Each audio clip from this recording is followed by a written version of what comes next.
Sveiki and welcome to a new Lithuanian language lesson. Today I want to talk more about verbs. I've already told you that we have three groups of conjugations, three groups for verbs, verb conjugations. The first group, and we call this group an A group, A group, A group. The second conjugation is I group with the ending I. In English we say I, in Lithuanian I. And the third group it's O group, O. And there is no another way to learn about these groups and all conjugations in present, past, frequentative and future tenses only by knowing three forms of each verb. So this is our beautiful Lithuanian language. Three forms. The first form is an infinitive. Infinitive has the ending ti. For example, mylėti, mylėti, to love. Mylėti, it's infinitive. And another form we have to know is the third person. The third person of the present tense, myli. Jis myli, ji myli, jie myli, jos myli. So myli ends with the I. So we know that this is the second group. And again, it's the third person of the past tense. Mylėjo. Mylėti, myli, mylėjo. When we know these three forms, we can make other forms. But these forms are essential. Mylėti, myli, mylėjo. Turėti, turi, turėjo. Another verb, turėti, to have. Again, the second group, the I group. Pirkti, to buy. Pirkti, perka, pirko. Pirkti, perka, pirko. Perka, it's an A group. It's A group. It's A conjugation, the first conjugation. Matyti, to see. Matyti, mato, matė. Matyti, mato, matė. There is a bit of confusion. I think we have some confusions in each language, in every language. So, we have the ending O. And, for example, darau. Darau, I'm doing, I do. Darau. Darau, I'm doing, present tense. And we have the verb pirkau. Pirkau. And it's not a present tense, it's past tense. Pirkau, I was buying. Pirkau. Nupirkau, I bought. So, pirkau, I was buying. How to know which is present, which is past? Because we have the same ending O. We can know only by knowing three forms of each verb. Darau, three forms are daryti, daro, darė. Daryti, to do, he, she, they, jis, ji, jie, jos. Daro, he's doing, she's doing, they are doing, daro. And darė, they were doing.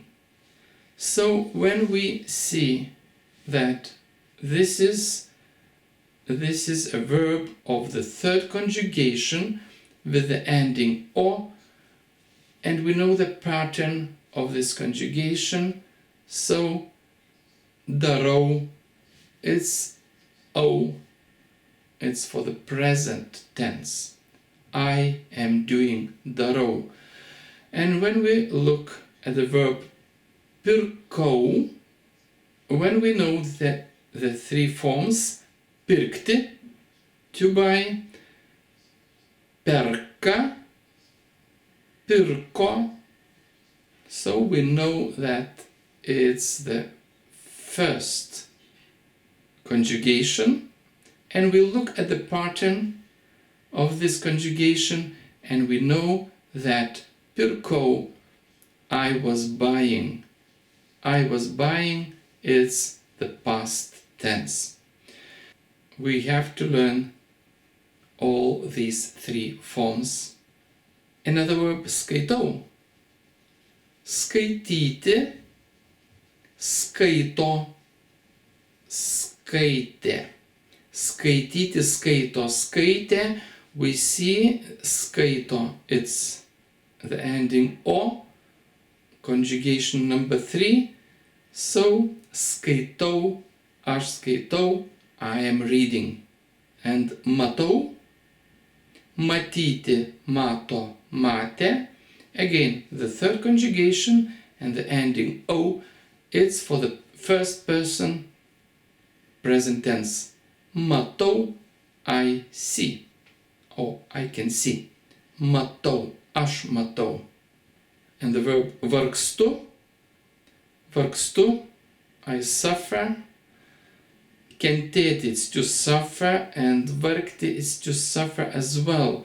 Kentėti, it can be suffer with pain or without pain, but vargti, it's more than hard, to work hard, to struggle in life. It's vargti. So, vargti, vargsta, vargo. Vargti, vargsta, vargo.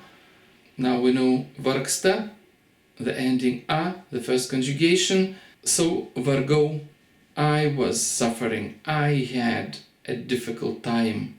If we add the prefix pa, pavargti, to get tired, pavargti, pavargsta, pavargo. So, aš pavargau, I got tired. Aš pavargau. Žiūrėti, it's to watch. So, žiūrėjau. Is it I'm watching now or I was watching? Žiūrėjau. Three forms. Žiūrėti, žiūri, žiūrėjo. It's the second conjugation. So, if it's the first or second conjugation, it means žiūrėjau, it's the past tense. So, the first and second conjugation, au, shows that it's a past tense. And if it's the third conjugation, o shows that it's a present tense. Galėjau. Galėjau. Galėti, gali, galėjo. Galėti, gali, galėjo. The ending e. Here we have the ending e. So, it's the second conjugation. Galėjau, I was able. Galiu, I can. Galėjau, it's past tense. I was able. I know it's not easy, but let's learn it. And if it's going to comfort you a bit, let's look at darau, skaitau, matau. Darau, skaitau, matau. I'm doing, I'm reading. Matau, I see. I can see. Past tense will be dariau, skaičiau, mačiau. Darau, skaitau, matau. Now I'm doing it. Dariau, skaičiau, mačiau. It's I was doing, I was reading, I saw. So here we have just one simple thing. It's I before the ending. So it's not o, but eu. Eu. Dariau. Soft shows that it's past. I was doing. Darau, dariau. Skaitau, skaičiau. Matau, mačiau. Present and past tense. So, that's it for today. Please don't give up. Nepasiduokite. Nepasiduokite. Nepasiduokite. We were learning about this. Nepasiduok. It's an imperative because we have the suffix k. Nepasiduok. Nepasiduok, don't give up. Nepasiduokite. I'm saying in a formal way, or to all of you, nepasiduokite, don't give up. And you can say, nepasiduosiu. I'm not going to give up. Nepasiduosiu. Nepasiduosiu. Duoti, it's to give. Pasiduoti, to give up. And please like this video, share, comment, subscribe, support me on Patreon or via PayPal. Ir iki kito karto.